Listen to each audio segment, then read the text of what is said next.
Hai murid-murid, selamat pagi. Sehat ke semua? Hari ini kita nak belajar sains. Tajuknya keperluan asas benda hidup dan kepentingannya. Standard gantungan untuk PDPR hari ini 3.2 Keperluan asas benda hidup. Standard pembelajaran 3.2.3 Memerihalkan manusia dan haiwan juga memerlukan tempat pelindungan. 3.2.4 Menakul kepentingan makanan, air, udara dan tempat pelindungan kepada manusia dan haiwan. Objektif pembelajaran. Di akhir pembelajaran, murid dapat memberikan satu kepentingan keperluan asas. Kriteria kejayaan. Di akhir pembelajaran, murid dapat memberikan sekurangnya satu alasan dengan betul kenapa hidupan memerlukan keperluan asas. Baik murid-murid, hari itu kita dah belajar tentang keperluan asas benda hidup. Hari ini kita ulang kaji semula. Air. Manusia dan haiwan memerlukan air untuk menghilangkan dahaga. Akar tumbuhan menyerap air untuk membuat makanan. Udara. Manusia dan haiwan memerlukan udara untuk bernafas. Tumbuhan memerlukan udara untuk bernafas dan membuat makanan. Makanan. Tumbuhan membuat makanan sendiri. Manusia dan haiwan memerlukan makanan untuk mendapatkan tenaga. Tempat pelindungan.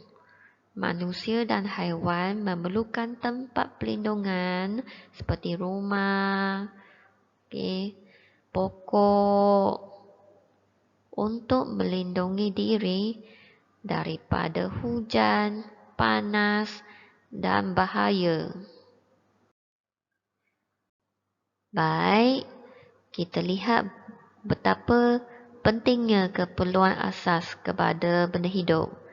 Makanan boleh memberikan tenaga untuk membesar, untuk menjaga kesihatan. Kita perlukan air untuk mengekalkan suhu badan, menyingkirkan bahan buangan daripada badan, dan juga untuk pembesaran dan kekal sihat. Semua benda hidup perlukan udara untuk bernafas. Kalau tanpa udara, mungkin kita akan lemas. Pentingnya tempat pelindungan. Sebab tempat pelindungan ni melindungi kita daripada cuaca buruk seperti hujan dan panas dan binatang buas. Dan dia juga melindungi kita daripada bahaya. Murid-murid cuba bayangkan apakah yang akan berlaku sekiranya manusia dan haiwan tidak mendapat makanan. Manusia dan haiwan mungkinnya tidak bertenaga untuk melakukan aktiviti harian. Lama kelamaan manusia dan haiwan ni akan mati dan pupus. Situasi yang kedua, apakah yang akan berlaku sekiranya benda hidup ni tidak mendapat air yang cukup? Manusia dan haiwan berasa haus dan mungkin akan mati dan pupus. tumbuhan tidak boleh membuat makanan sendiri dan layu. Yang ketiga, apakah yang akan berlaku sekiranya benda hidup tidak mendapat udara? Tumbuhan tidak boleh membuat makanan sendiri dan layu. Manusia dan haiwan akan lemas dan mati. Yang keempat, macam mana manusia dan haiwan tiada tempat perlindungan? Mungkin akan diserang oleh binatang buas. Tidak dapat melindungi daripada cuaca buruk dan bahaya. Baiklah, tadi kita dah habiskan sesi pembelajaran. Sekarang kita tengok sesi tutorial.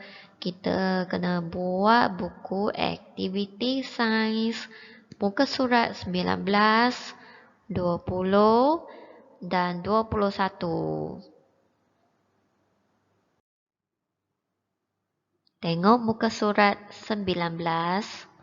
Bacakan arahan. Sesuaikan gambar dengan kepentingan tempat perlindungan. Bacakan 3 ayat. Lepas tu garis kepada jawapan yang betul. Ayat pertama ni, cikgu dah buat contoh. Melindungi diri daripada hujan. Ayat kedua, melindungi diri daripada bahaya. Nombor 3, melindungi diri daripada panas.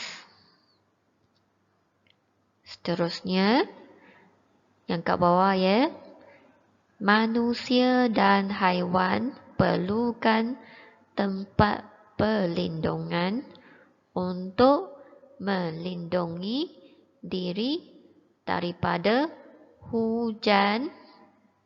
Kedua ni isilah bahaya dan panas.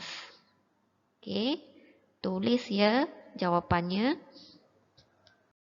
Lepas tu tengok muka surat 20. Gariskan jawapan yang betul.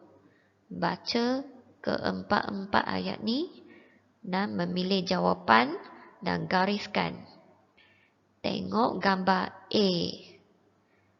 Baca, manusia memerlukan air untuk hidup. Jadi, gariskan jawapan air. Baik ya. Soalan B, C, D cuba buat sendiri. Dan ayat yang bawah tu isikan 3 jawapan keperluan asas. Okey? Untuk muka surat 21, tandakan betul pada jawapannya betul. Tandakan right. Soalan A, cikgu dah buat contohnya. Kita perlukan makanan supaya kita bertenaga untuk melakukan aktiviti. Budak yang main bola tu, tandakan right. Okey. Soalan B dengan C cuba buat sendirian.